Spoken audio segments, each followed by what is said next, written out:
আসসালামু আলাইকুম। সবাই কেমন আছেন? এই ভিডিওটা অনেক দিন আগের, প্রায় ২-৩ সপ্তাহ আগের আমি ভিডিও এডিট করে রেখেছি। কিন্তু আমার ভয়েস ওভার দেওয়া হয়নি। এজন্য আমি ভিডিও আপলোড করতে পারিনি। যাই হোক, আজকে আমার বাসায় গেস্ট আসবে। আমার অনেক কাজ। তারপরেও আমি আজকে সকালে একটু দেরিতে ঘুম থেকে উঠেছি। আর ঘুম থেকে উঠে এই যে অনেকগুলা ডিম নিয়ে আসছি। আমার কিছু অভ্যাস আছে। যেটা ভালো অভ্যাস নাকি খারাপ অভ্যাস আমি জানি না। কিন্তু আমার এগুলা আসলে না হলে হয় না। আমার মনে হয় এটা ভালো অভ্যাসই। যেমন ডিম, আ তারপরে হুইল পাউডার, সাবান, তেল এই জাতীয় জিনিসপত্র ঘরে যদি একেবারে প্রচুর পরিমাণ মানে ১ মাস ইউজ করতে যতটা লাগে এত পরিমাণ না থাকে তাহলে আমার খুব অস্বস্তি হয়। এজন্য আমি আজকে সকালে গিয়ে অনেকগুলা ডিম নিয়ে আসছি। এখানে মুরগির ডিম আর হাঁসের ডিম ২ রকমের ডিম নিয়ে আসছি। আর হাঁসের ডিম আমার ভাল লাগে। শীত আসলে প্রচুর হাঁসের ডিম পাওয়া যায়, হাঁস পাওয়া যায়। আর শীতের সময় হাঁসের ডিম, হাঁস এটা খেতেও ভীষণ ভালো লাগে। আর আমি কাজ করতে আমি ১ কাপ চা বানিয়ে নিয়েছিলাম। সেটা খাচ্ছি। বাচ্চারা দৌড়াদৌড়ি করছে।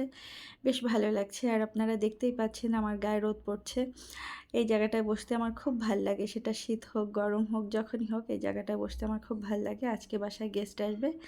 এজন্য আমি এখানে কিছু ডাল নিয়েছি, মুগ ডাল। আর এই মুগ ডালটা আমি ভেজে এটা দিয়ে খিচুড়ি রান্না করব। আর যেহেতু গেস্ট আসবে সেজন্য আমার টুকটাক কিছু জিনিসের প্রয়োজন ছিল। তানভীর সকালে একটু বিজি ছিল, কি জানি কাজ করছিল। এজন্য এগুলো আমি বাইরে থেকে গিয়ে নিয়ে আসছি। বেগুন, শসা, তারপর হচ্ছে ডিম, কাঁচামরিচ এই যা প্রয়োজন হবে সেগুলো। আর এগুলো আমি এখন বের করে নিচ্ছি। কিছু লেবু এনেছি। আপনাদেরকে একটু ডিজাইন কি বলে একটু ঢং করে দেখালাম। উপরের দিক ছুঁড়ে মেরে। যাই হোক, কাঁচামরিচগুলা খালে আসলে কাটতে দিতে চেয়েছিলাম, কিন্তু কাটতে মানে এগুলার বোটা ফেলে দেওয়ার জন্য আমি সবসময় ওটা পরিষ্কার করে রাখি। তাহলে আমার ধারণা মরিচ ভালো থাকে এবং পরিচ্ছন্ন থাকে। মাঝে ফ্রিজে এটা অনেকদিন থাকলে নষ্ট হয়ে যায়, কেমন একটা বিশ্রী ভাব হয়। এজন্য আমি সবসময় বোটা ফেলে তারপর রাখি। যাই হোক, মরিচগুলো আমি বেছে নিব কারণ খালা আসতে দেরি হবে। খালা একবার সকালে এসে আমার যা প্রয়োজন হবে সেগুলো সব করে দিয়ে গেছে। মাংস-টাংস কেটে ধুয়ে পরিষ্কার করে রেখে গেছে। এখন আমি এই মরিচগুলা শুধু বোটা ফেলে ফ্রিজে রাখবো। আর বেগুনগুলো আমি নিজেই কেটে নিব। একটা ক্যাপসিকাম এনেছি, এটাও আমি কেটে নিব। এটা আমি আ আসলে এটা বাসায় ছিল। এটা যে আমার প্রয়োজন হবে, আমি আজকে স্পাগেটি রান্না করব আ এটা ব্যবহার করব। কিন্তু খালাকে দিয়ে কাটানো হয়নি। এখন যাই হোক, আমি নিজে কাটবো। আর এই তো আমি টুকটাক কাজ করছি বাচ্চারা দৌড়াদৌড়ি করছে। বেশ ভালো লাগছে। যেহেতু সবকিছু রেডি আছে এজন্য আমার রান্না করতে দেরি হবে না।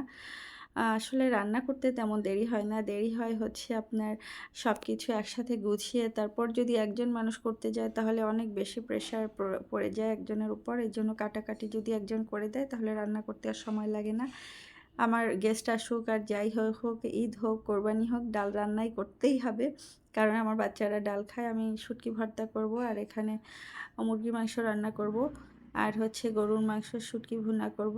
আসলে তাহরিরের পরীক্ষা, তাই বেশি কিছু করব না। গেস্ট বলতে তানভীরের বন্ধু-বান্ধব একটু বিকেলে আড্ডা দিতে চেয়েছিল এসে। তো আমি ওই নাস্তার সাথে একটু যেন রাতেও খেয়ে যেতে পারি কোনোরকম, ওরকম অল্প আয়োজন করেছি।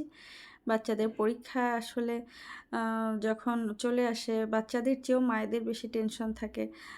আর সেই টেনশনের কারণে আমি তেমন কিছু করতে পারিনি। অল্প-স্বল্প করব। এতেই অনেক তারা খুশি হবে। কারণ তারা শুধু চা নাস্তা খেতে চেয়েছে। আর আমি ভেবেছি গল্প করতে সবসময় রাত হয়ে যায়। তো রাতের খাবার না খেয়ে গেলে কেমন দেখাবে? এইজন্য অল্প-স্বল্প আয়োজন করেছি।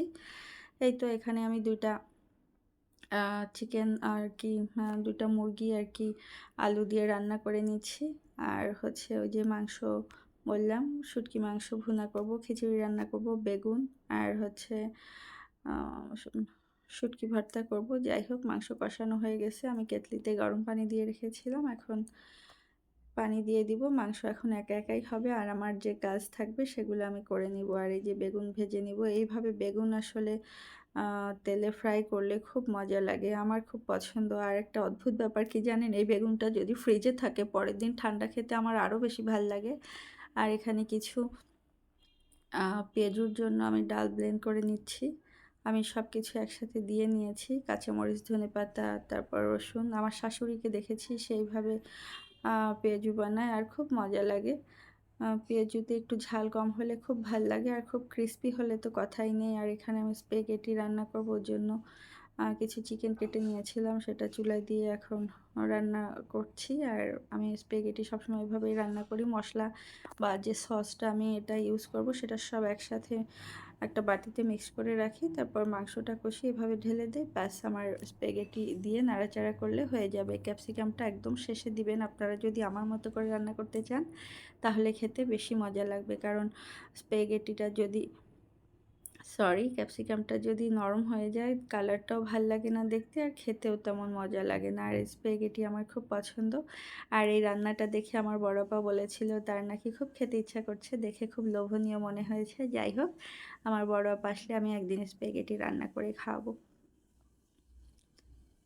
এটা রান্না করা একটু ঝামেলা, বারবার লেগে যায়। মানে এত লম্বা, লম্বা থাকে যে খুন্তির সাথে লেগে যায়।